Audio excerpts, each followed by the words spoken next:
திரு சகோதரர் விஜய் அவர்களுக்கோ அண்ணன் திருமா அவர்களுக்கோ அனைத்து கட்சிக்கோ ஒரு புதிய அரசியலை, இளைஞருக்கான அரசியலை உருவாக்குவோம்.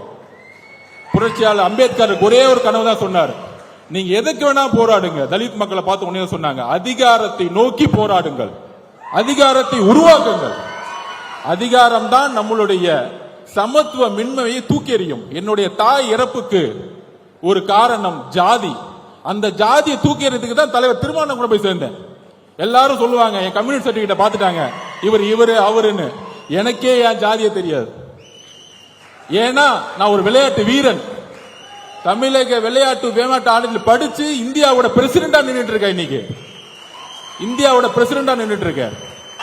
இந்த ஒரு புக் ரிலீஸுக்காக எல்லா அமைச்சர்களும் இன்னைக்கு ஏறி மேடையில ஏறி அம்பேத்கருக்கு மாலை போட்டு புரட்சியாளர் அம்பேத்கர் சொன்னாங்க பாருங்க, இதுதான் உங்களுடைய வெற்றி. இதுக்கு தான் இந்த மேடையை உருவாக்கணும்.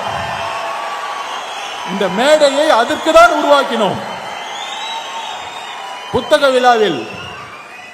விழாவில் அரசியல், அம்பேத்கர்னாலே அரசியல் தான். அனைவருக்குமான தலைவர் சொன்னாலே இங்க நிறைய பேருக்கு பிடிக்காது.